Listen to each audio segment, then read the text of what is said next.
Oxygen, 21%. Water averages 2%, argon, 1%. Now, carbon dioxide is 1/26 of 1%.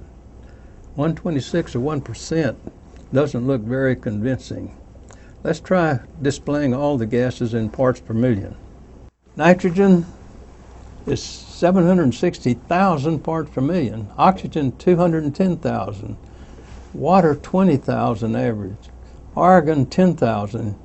Yet carbon dioxide is only 380 parts per million. Everything is in thousands except CO2.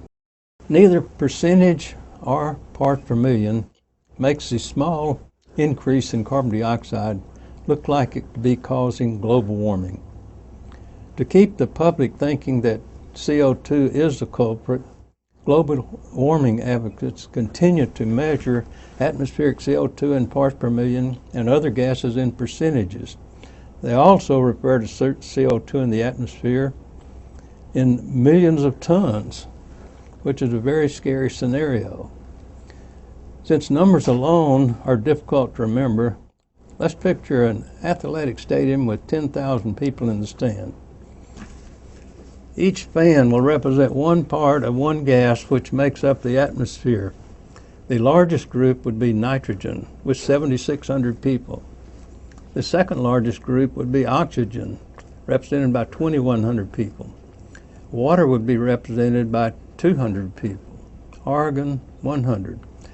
Now, lost in the crowd is carbon dioxide because it is only represented by 4 people. Yes, only 4 people. CO2 makes up only 4/10,000ths of the Earth's atmosphere. And the 35% increase, which is supposedly causing global warming, is represented only 1 of the 4 CO2 people, or 1/10,000th of the atmosphere. Now, it's hard to believe that this small amount could affect the temperature of the entire world. The global warming theory began to be widely accepted in the 1990s. Climatologists and other atmospheric scientists began making predictions of future climate change based primarily on short-term climate records of a few past centuries. Okay, geologists can reconstruct past climatic conditions and determine the gases in ancient atmosphere millions of years in the past using fossil isotopes and other data. I became interested in the subject and spent my spare time researching the past history of the Earth's atmosphere for several years. In 1998, I published a paper entitled A Geologic Reinterpretation of the Earth's Atmospheric History, inferring a major role by CO2. To begin with, rocks from the moon enabled geologists to determine that the Earth was formed about 4.5 billion years ago. My studies concluded that all planets and their moons within the solar system began with high temperatures from the heat of accumulation. That means impacts. As the rate of impacts subsided, each began to cool, and the speed of cooling was largely determined by its size and radioactive decay and the insulating effect of its atmosphere. The formation of atmospheres began with volatile gases being released during impacts. Now, volatile gases are those that liquefy at low temperatures. These include carbon dioxide, sulfur gases, nitrogen, water, hydrogen, and helium. During accretion, these gases escape into space until the celestial body reaches sufficient size for its gravity to overcome the escape velocity of the gas. Earth's gravity is such that it retained water and heavier gases in its early atmosphere, but hydrogen and helium escaped. With the Earth's large mass and substantial atmosphere, it cooled slowly and is still cooling today. Space probes have determined the composition and pressure of the atmospheres on other planets in our solar system, which helps us predict the early atmosphere of Earth. Of particular interest is Venus, a planet which is near the same size as Earth and is in a similar orbit. The Earth's present atmospheric pressure is 1 bar. A bar is the pressure of the Earth's atmosphere at sea level of about 14.7 pounds per square inch. Venus has a 90-bar atmosphere of predominantly CO2. Its clouds are of sulfuric acid. Apparently, water has mixed with the sulfur gases in the atmosphere to create the acid. Venus apparently lost its water, except for that in the sulfuric acid clouds. This, along with its very slow rotation, may be partly responsible for the high temperature on the surface of Venus. It's 867 degrees Fahrenheit. Al Gore contends that the high temperature on Venus is caused by carbon dioxide, the same as his global warming on Earth. However, Venus's atmosphere has 25,000 times more carbon dioxide than that in the Earth's atmosphere. That's hardly a fair comparison, but it's an inconvenient truth. Even though Earth's present atmosphere is only 1 bar, the early hot Earth had a much more massive atmosphere, probably as much as 500 bars. The most prominent gas in Earth's early atmosphere was water in the form of steam, amounting to 270 bars. That's equal to the water in our ocean and other water bodies today. But being near the same size as Venus, Earth should have also had about 100 bars of carbon dioxide, 4 bars of nitrogen, and some sulfur gases, the same as Venus. It can be shown to be true.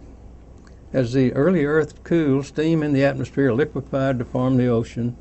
This left carbon dioxide as a major gas in the atmosphere, similar to the present atmospheres of Venus. Over millions of years, the carbon dioxide from the atmosphere was absorbed in the Earth's seawater, where it combined with calcium to form calcium carbonate particles. These precipitated out of the water to form layers of limestone on the seafloor. Now, some of these reach thousands of feet in thickness. Calculations have been published by several geologists establishing the quantity of limestones that are buried in the Earth's sedimentary basins. From these values, I calculated the quantity of carbon dioxide that was removed from the atmosphere to form Earth's limestone layers.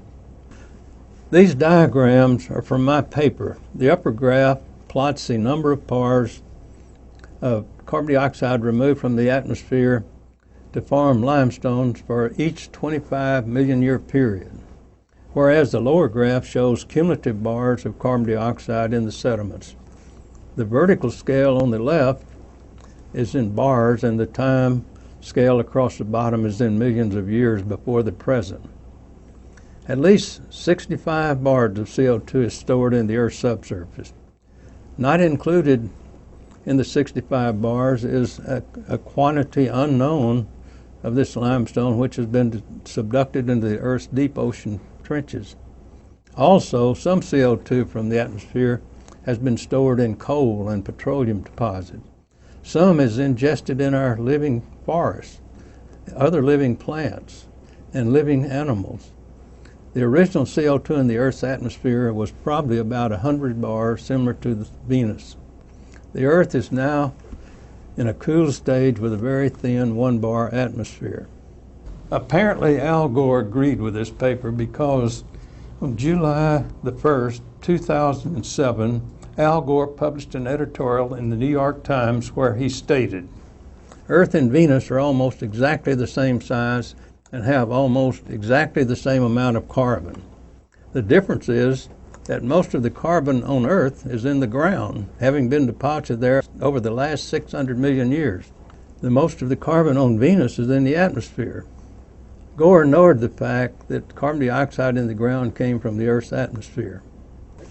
Now, this diagram shows the depletion of CO2 from the atmosphere during the last 1,600 million years.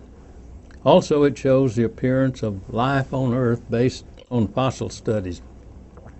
The first evidence of sea algae was about 600 million years ago. The first land plants some 400 million years ago. Both of these retain the carbon from CO2 for food while releasing oxygen into the atmosphere. Dinosaurs appeared about 250 million years ago, but were extinct 80 million years ago. Mammals have been around for about 80 million years as the planet became cooler and the warm-blooded animals were able to